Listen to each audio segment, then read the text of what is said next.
Persistence यानी कि दृढ़ता।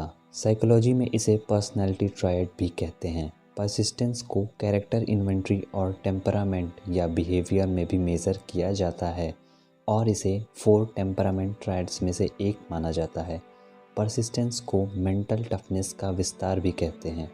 परसिस्टेंस भी एक स्टेट ऑफ माइंड है, बिल्कुल दूसरे स्टेट्स के जैसे। इसे हम कल्टीवेट या डेवलप भी कर सकते हैं। परसिस्टेंस का मतलब है थकान या हताशा होते हुए भी पूरे क्षमता से काम करना। यूएस के 30वें प्रेसिडेंट कैल्विन कोलिज कहते हैं कि इस दुनिया में कुछ भी परसिस्टेंस की जगह नहीं ले सकता, चाहे वो टैलेंट हो या कोई जीनियस। मिस्टर कैल्विन कहते हैं कि कुछ भी उतना सामान्य नहीं लगता जितना एक अनसक्सेसफुल टैलेंटेड इंसान लगता है।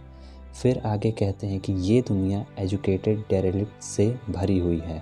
परसिस्टेंस और डिटर्मिनेशन अकेले ही सर्वशक्तिमान है, लेकिन परसिस्टेंस को बनाए रखना या डेवलप कर पाना इतना मुश्किल क्यों है?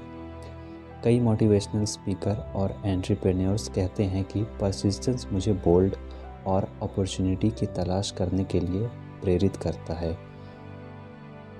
ये कल्पना करने से शुरू होता है कि आप क्या पाना चाहते हैं, चाहे वो कितना भी बड़ा या छोटा क्यों ना हो, और ये विश्वास करना कि आप इसे अचीव कर सकते हैं। परसिस्टेंस को मेंटेन करने के लिए हमें कुछ चीज़ों का ध्यान देना पड़ता है। Number 1, capitalize on momentum. कभी कभी शुरुआत करना सबसे कठिन हिस्सा होता है।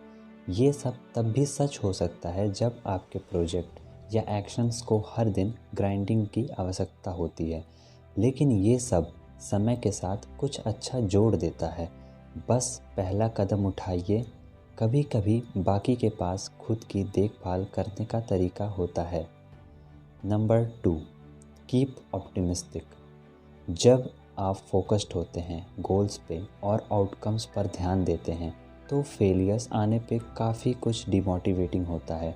डिमोटिवेट होने के बजाय अपने प्रेजेंट के प्रोसेस को एंजॉय करें और एक ऐसा पर्सपेक्टिव का डिसीज़न लें कि ये सब अंत में काम करेगा, एक या दूसरे तरीके से। Number 3, burning desire.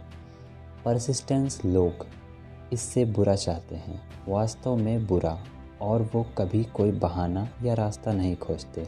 जो चीज़ अत्यधिक लगातार लोगों को आगे बढ़ाती है वो है उनकी इच्छा का शक्तिशाली स्तर, यानी कि burning desire. Number 4, look at the big picture.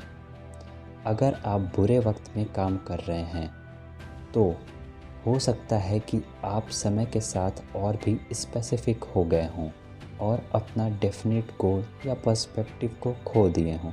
तब आप पीछे हटें, दूर से ही सब कुछ देखें और यदि ज़रूरत हो तो अपने एफ़र्ट्स पे दोबारा से ध्यान केंद्रित करें।